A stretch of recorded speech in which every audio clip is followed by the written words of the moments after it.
In this IOB podcast, we're going to interview Rob Greenlee from the Podcast Academy and Libsyn. This is the IOB Podcast. I'm your host, Mike, and it's my goal to make your podcast the best. Thank you for listening to another IOB Podcast episode. My name is Mike, and we have a great podcast. An interview with Mr. Rob Greenlee. Rob Greenlee is a board member of the Podcast Academy. He's also a vice president at Libsyn.com. So we're going to find out all about the Podcast Academy, and it really sounds fantastic. We're going to talk about Libsyn. Did you know that Joe Rogan got his start there? So maybe you and I should be there too. Well, I already am. We're going to talk about some legal issues regarding podcasts and copyrighted material and good advice for people with the podcast bug, how to start podcasting before you actually start podcasting. And if you're not busy at the end of this summer, you might want to check out the podcast movement in Nashville. Rob is going to be there. You can go in person or you can go online. Without any further ado, let's start the interview. Mr. Rob Greenlee has been in podcasting since before podcasting got its name, and he's been here in the podcasting world ever since, becoming one of the most important evangelists and educators and innovators in the podcasting world. He's VP of Content and Partnerships at Libsyn.com and LibsynPro.com. He's a member of the Academy of Podcasters Hall of Fame. He's a board member of the Podcast Academy. He's co-host of the New Media Show podcast, along with Todd Cochran, the premier podcast for all of the latest news affecting podcasting and podcasters. And he's here with us today. Rob, it's great to have you on our show. Was any of that intro off? No, it was perfect. That's great. I appreciate it. It's fantastic to be here with you. Oh, we're really, really happy. We just started this podcast. I've been podcasting for a while, but we just started this new podcast with the goal of helping other podcasters who are out there, who are kind of new, to make their podcast better. So we try to touch on a lot of different aspects from audio. Audio is obviously a huge thing, but also, CTA, the format of your show, intros and outros and stuff like that. So I figured, let's go to the source. I mean, this Libsyn is where you're from right now. And this is a place where, we all, so many people launch their podcasts. So I figured somebody at Libsyn is going to have some really great advice for us. But what really caught my attention, Rob, was this Podcast Academy. Is this where we can learn about podcasting? Well, yeah, that's certainly one of the purposes of starting the Podcast Academy. Though I would say that the driving aspect of it was trying to come up with an Academy Awards type of awards for it. It's called the Ambies. And so that was really, I think, the driving force behind it for the founding board of the Academy, was to come up with an organization that could support something on the equivalent scale of like the Academy Awards with the Oscars and the Golden Globes and that kind of stuff for podcasting. So, and I believe we've somewhat accomplished that in the first year. We just had the event back here just maybe about a month and a half ago. It was live streamed online. It was kind of a on stage kind of virtual event is what we put on. I was one of the presenters. Thanks to COVID, right? Right, exactly. It was in Los Angeles, and it went off without a hitch. People were real happy about it. We had probably 600,000 or 800,000 people watch it. So it was successful on most metrics that we applied to it. So we're happy with it. But the organization is really an academy of sorts. So it does focus on education, mentorship, and anybody that's involved in the podcasting medium can join. So it's open to participation from all podcasters. So we are looking for more members, and we're looking for more participation, more people to be mentored and be mentees. So that is a big part of it. we're going to be doing some events and panels at Podcast Movement that's coming up here in the first week in August. So you can look to see a lot of activity around the Podcast Academy at Podcast Movement coming up. Oh, that's fantastic. So in my case, I'm kind of a veteran podcaster, and yet I've never really heard of the Podcast Academy, although I have heard of the Ambies. I think I have something to offer. If I wanted to be a mentor, what would I do? What's the process of this? Well, you just join the Podcast Academy. It's like $100 a year, and you basically raise your hand and volunteer to be a mentee or a mentor. So you can do both. So you can get matched up with someone else that maybe you would want to learn from, and you could also help someone else too. So it's I think that's a great way to go. Plus, there's also exclusive content that's being produced. We are moving towards trying to have an academy level of content that is instructed through the academy that can really help new podcasters and existing podcasters raise their skills and to make themselves more either employable or to enable them to produce higher quality podcast content. So that's the goal of the academy, and we're also working hard to expand the academy on a global scale too. So trying to work with creating potentially sub-chapters in other countries around the world to push this agenda forward of trying to raise the awareness on the listener side as well as the industry side of podcasting. And the Ambies is certainly one way that we can reach listeners around the high quality aspects of podcast content that's being produced now, and to over time raise awareness for as many shows as we can to help grow podcasting as a medium. That's fantastic. I want to talk about the Ambies in a second. So my understanding then, it doesn't matter your level as a podcaster. You can be a complete newbie. You can be somebody who's been in the industry for a long time, and yet you can join this academy, and then you could get matched up with someone who can really help you up your game. Or once again, you can be somebody who helps another group. Is this a live type thing? Is it a one-on-one? Is it an email thing? How does it work? It's a one-on-one thing, and you get matched up with a person that you want to mentor or be a mentee to by the Podcast Academy staff. So this is very much a one-on-one kind of thing. So you'll do a series of calls with each other, whether you're a mentee or a mentor, and you'll just share information. You'll talk about activities that both sides are doing. If the person that's learning wants to ask questions and learn about how the mentor is doing their business or how they're producing their show, there is a two-way communication on pathways on that, and sharing of ideas and sharing of tips and professional secrets potentially from the standpoint of how things are done to produce high quality podcast content. That's what I've done. I've been a mentor and a mentee in the organization myself, even being a former chairperson of the organization. So everybody's involved. There's a whole kind of a social network that's associated with the academy. It has a website it would give you access to all of the members in there to be able to reach out to them, their contact information. So it's creating a real network of people in the industry that can share and help each other. This is just fantastic. I think a lot of people don't know about it, and it's something that a lot of people would really benefit from. I just love it. So I'm not sure, Rob. I have one podcast that's very, very successful, and yet I haven't received any Ambies or anything yet. What's going on, Rob? Well, you do have to submit your show to be in the process of being considered for an Ambie. So there is a submission period and a process that you have to go through to submit it into a certain category.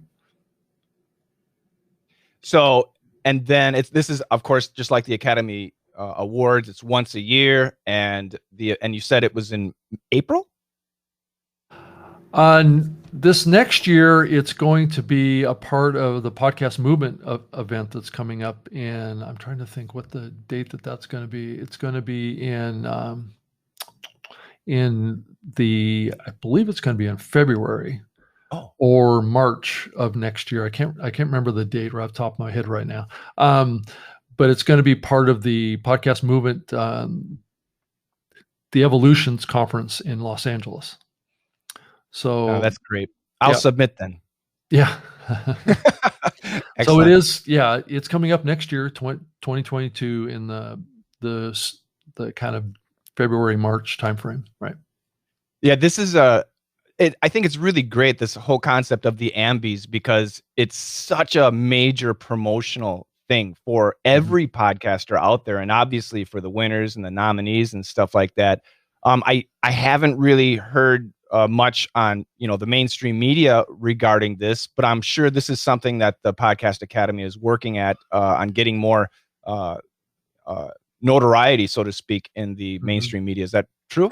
Yeah, I would say we're working with trying to drive as much visibility in the media for the event, not unlike what you see with the Golden Globes or the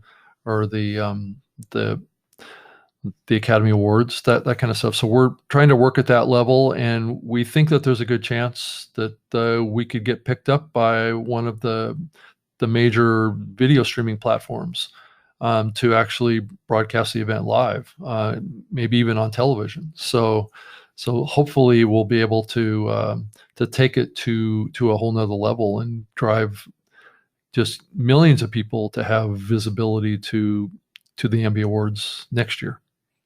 That's so exciting. It's a meme nowadays that everybody has a podcast. So to get recognition from your peers, it's even more exciting for everybody. Yeah, right. I mean, it's time. I think that the podcasting gets its credible place next to TV, video, music, all that stuff. So even radio is taking its place in the podcasting world, and who knows, over time, podcasting may actually replace a lot of what we think of as radio today. I agree. Let me move to Libsyn. So what exactly is Libsyn? Because a lot of people out here don't use Libsyn. They use something like Anchor or something like that. But what's Libsyn? Well, Libsyn was the very first podcast hosting platform to ever exist. And when I say hosting platform, I mean a publishing platform for MP3 audio files, and helping content creators navigate the technology hurdle of generating an RSS feed. That basically an RSS feed is a list of episodes that then can be shared via a URL with a listening platform like Apple Podcasts or Spotify or anything like that. So we have created a technology platform that started in 2004 that helps podcasters do all that, and to publish that content and to get metrics around how many downloads were accomplished in the publishing of those shows. And we've had major podcasters like Joe Rogan started their shows on Libsyn and built them into multi-billion-dollar download shows. So, I mean, it's a platform that's very scalable to really any size of podcaster, as demonstrated by the world's largest podcaster being on Libsyn for many years. So he's now moved over to Spotify on an exclusive deal, but that really speaks to how the medium has really kind of grown up and become something, where a show can generate $100 million licensing deal with a listening platform. So that just kind of speaks to where we are in the medium and its growth and its maturation that's happened. It's incredible over the last 17 years. And we're seeing more and more shows getting opportunities like that to sign with larger networks. And podcasting has grown. Like you said, that there's a lot of shows now. I think we just crossed over 4 million RSS feeds, in the podcasting space as of, I think, this past week, and of which probably I think about 640,000 of those 4 million shows have actually active episodes in the last 60 days, though. So you just have to keep that in mind. There's quite a few shows that have launched, and people have this perception that the medium is crowded and there's 4 million shows out there. How can I ever succeed as a podcaster? But the truth of the matter is that there's not as many active shows as you think about. So when you think about there being 600,000 shows that are actively publishing episodes in the last 60 days, think about how many shows there are that have actively published an episode in the last 30 days. How many shows have actually published? I don't know those numbers right off the top of my head right now, but you could kind of see how that number would dramatically drop even from 600,000. So down to even a weekly show. So you could probably be seeing in the space right now on a global scale that there's maybe 250,000 shows that are publishing weekly episodes. And that's the scale of your competition. Now, granted, 250,000 shows is a lot of shows. Don't get me wrong on that. But it does speak to, active shows typically are a growing audience. Shows that are archived or not producing new episodes are typically not growing audience. Sure, they're filling up the directories and making, it appear like there's a lot of stuff going on there. But your competition isn't as big as a lot of people think. And then you got to go down to the niche. Right. Exactly. And you drill down and you look at, each of the content genres, and you look, well, how many active shows are there in your genre? Those are your pool of competitors to some degree. But in some ways you could take the position that being a podcaster, every person is unique anyway. So you're going to bring a different take to anything that you do. Sure, and that's one of the dangers of trying to mirror what you're doing after someone else's show, is that you don't really want to be like someone else. What you want to be is you want to be unique, and you want to drive unique content in whatever genre that you're in. But certainly there are certain genres that are more crowded with terrific shows than other genres. So, but at the end of the day, though, I typically advise podcasters to follow their passions and follow their skills, follow their knowledge, things that will get you excited to talk into a microphone for 3 or 4 years. Exactly. It's the idea, be natural. And, we're natural without a microphone, but sometimes when you suddenly stick a microphone in our face, suddenly we're not natural anymore. Right. But that comes with practice. You eventually naturalize. So to speak. So Libsyn really, at the end of the day, we're just a publishing platform that it enables you to get into all the major listening platforms. So we try and stay at the cutting edge of the destinations, is what we call it, around where your podcast gets submitted to, and then helping expose and work with these listening platforms that are coming into the space on a global scale now, like listening platforms out of the country of India. There's 2 big ones there that gives access to about 350 million potential listeners right in the country of India, which is actually bigger than the US, right? So that's just on 2 music streaming platforms in that country. And you just think about, how big Apple is and how big Spotify is growing on a global scale. There's Deezer, there's Stitcher, there's now Samsung has an app on all their Android phones. Google is on all their phones. And you've seen Amazon recently get into the space. Facebook is now getting into the space. So from a content distribution standpoint, I'm staying very busy trying to keep up with all these new podcast listening platforms that are popping up. But it's just offering just huge opportunities to podcasters. So Libsyn's great for somebody like me, because I'm going to create the podcast. I'll create the content, but oh man, how do I submit it to Apple and everything? All I need to do is put it up on Libsyn. And I know there are some steps that you need to go through, but I also know Libsyn has a very good help me desk and a lot of videos too. Yeah, I mean, some of the platforms like Apple Podcasts, a good example, they have their own kind of podcast connect area that you have to go into and cut and paste your RSS feed into their form field and stuff. It isn't handled through the Libsyn interface, but there are many other of the listening platforms that we've done direct deals with that we have a data connection between us and them, like between us and Pandora or us and Spotify or whatever, that you can just submit through us and we can get it into those platforms. So, and we're constantly working with all these platforms to automate a little bit more, get the process a little simpler and easier to help podcasters streamline their creation and publishing process. Yeah, and in my case, I always complain I'm a content creator. I don't like dealing with all this stuff, and working with somebody like Libsyn is really great. Yeah, it's getting complicated too. I mean, with so many listening platforms, it's hard to know how to navigate every one of these things because sometimes each one of them are different.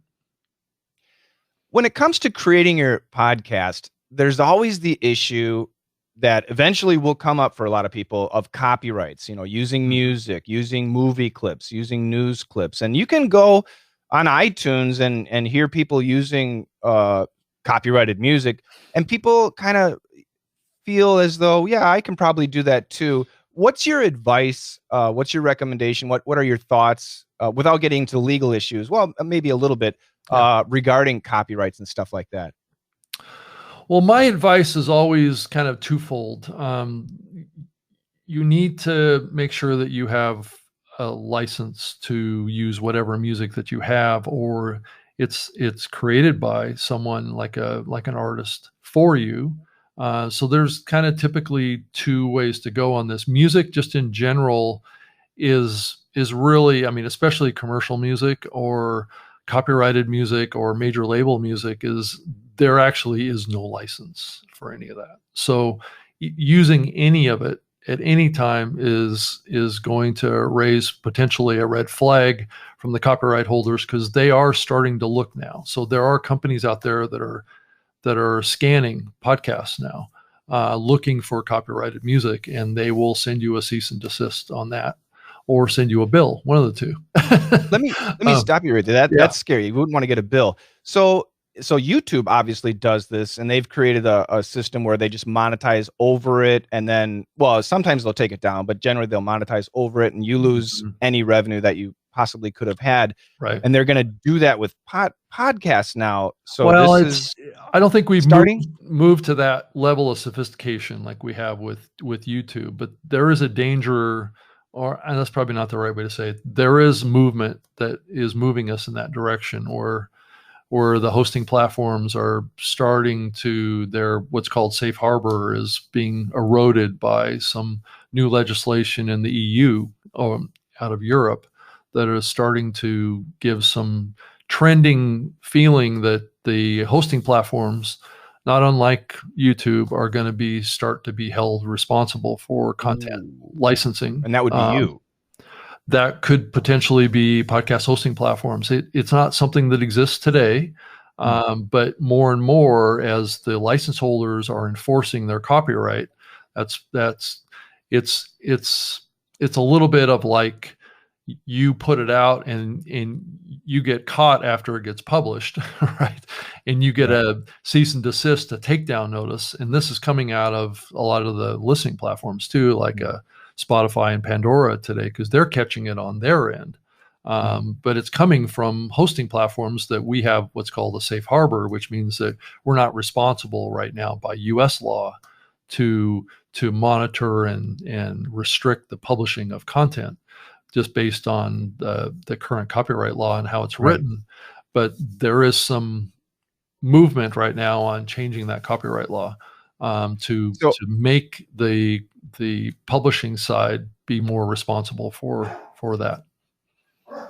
And I've told our listeners in our newsletter, I've said, worst case scenario. Well, I guess worst case scenario could be really bad, but generally what you can think might happen is you're going to lose the content. All that, the show that you created with the intro of some song that you used, unfortunately, illegally, you're going to lose that content. And that's no fun.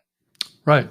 I mean, my worry is that if we're not proactive about this, ultimately that we will see all music disappear from podcasting unless it's either created by a composer, custom created by a composer, or it's coming out of one of these royalty-free music licensing platforms that currently are available out there. And it certainly is an option for content creators to work with some of these music royalty-free platforms that have global use rights that you can acquire for a subscription, where they have like a database of 35,000 different, kind of movie trailer type music. It's not going to be popular music. It's going to be sound types, kind of movie track music is kind of what I would say. It's more theme music. It's those kind of things where it's not going to be like AC/DC or something like that.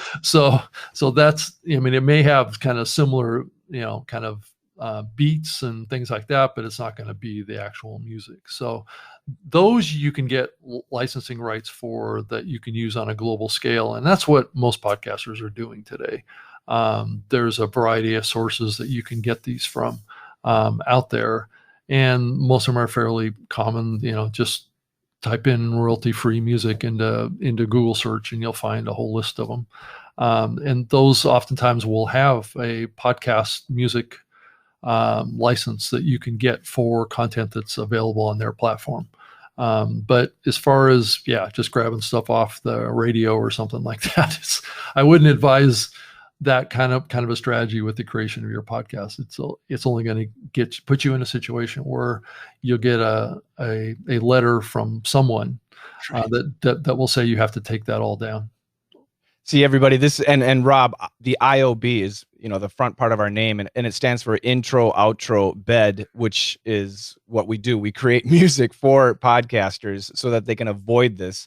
So there you go, everybody. Get your custom made music or find some royalty-free stuff, and just be safe. Save your content. Save all the work, the hours that you put into it. Right.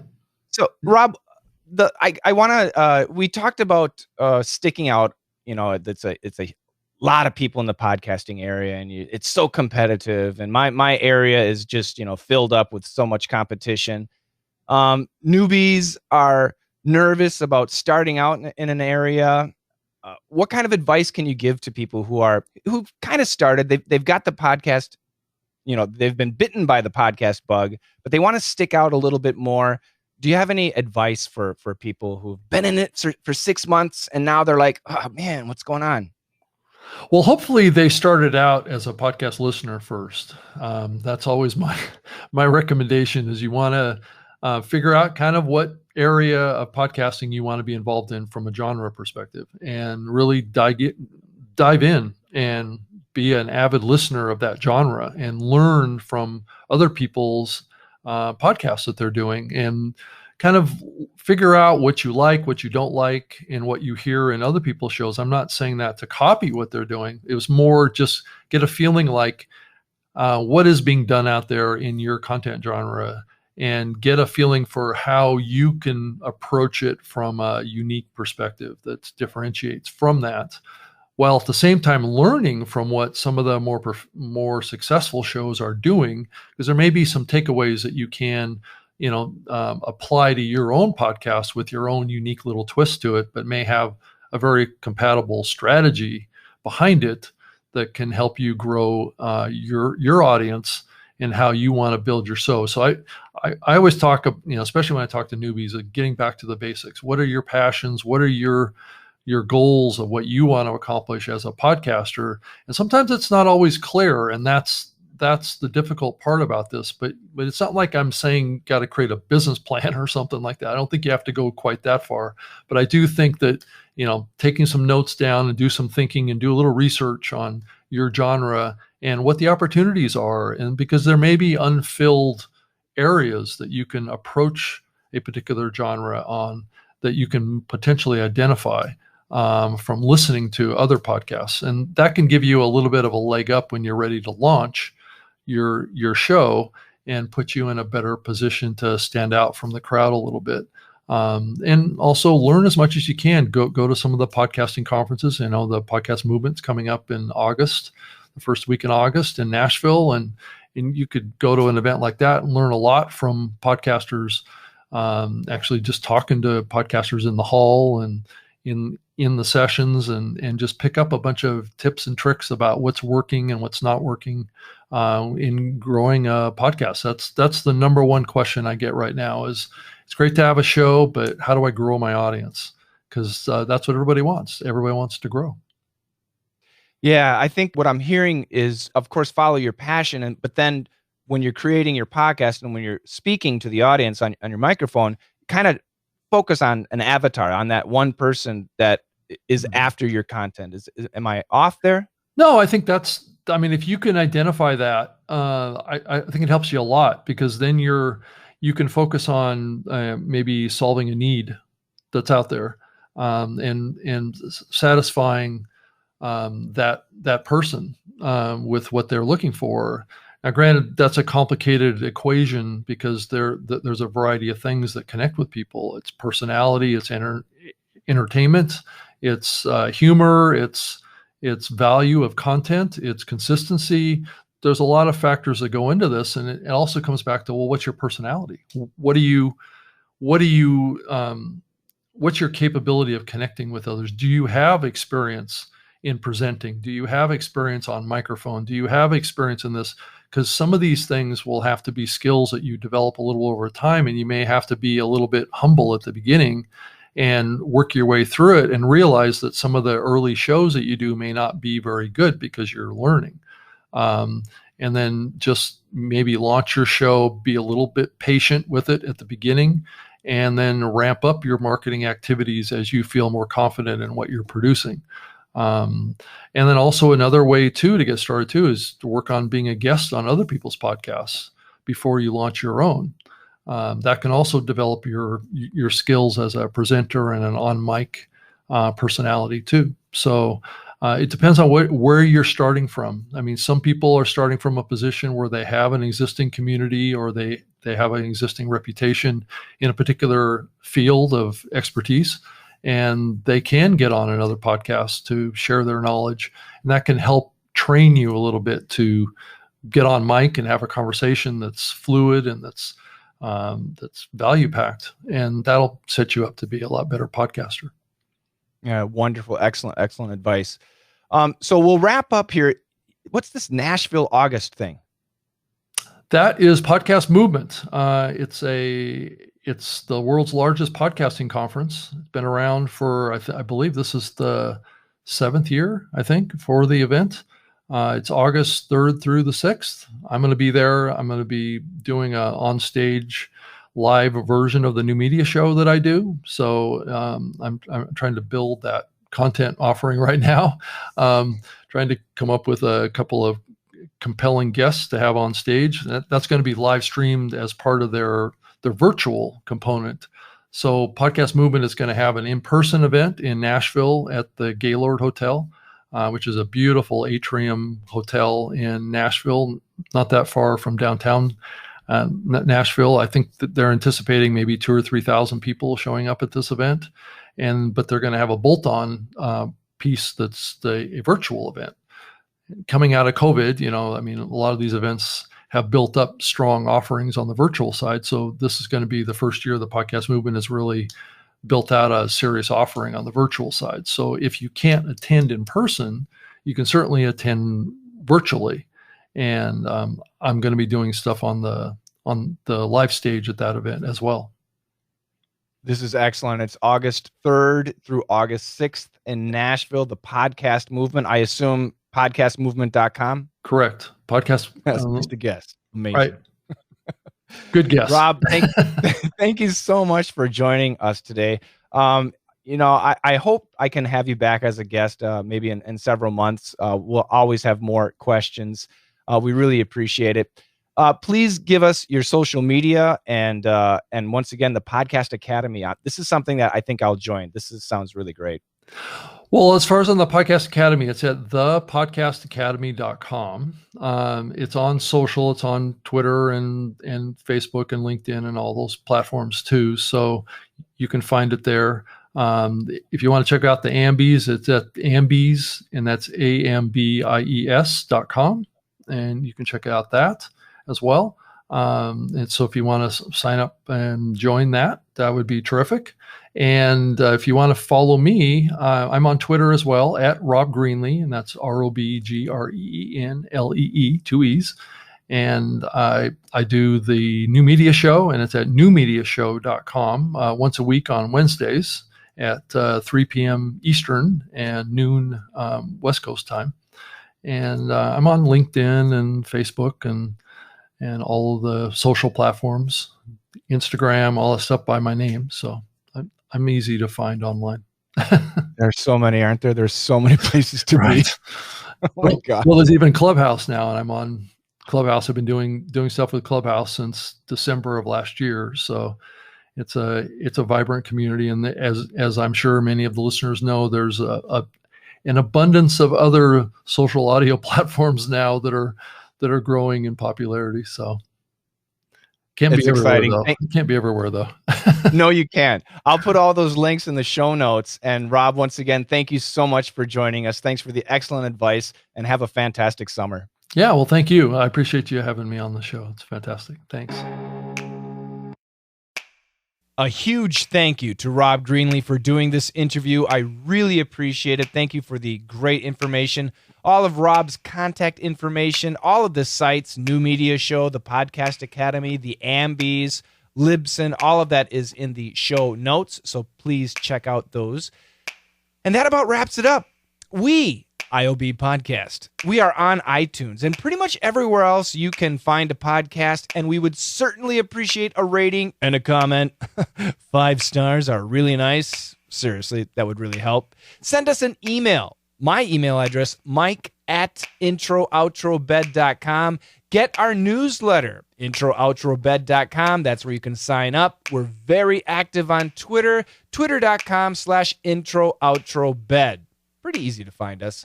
And our offer stands. If you submit your podcast to us for a format critique, if we choose you, TJ, the musical genius, will make a free custom-made intro just for you and your show. We'll be back again next week with another interview, next time with Jenny Hampson, a podcast art creator extraordinaire. You won't want to miss that show.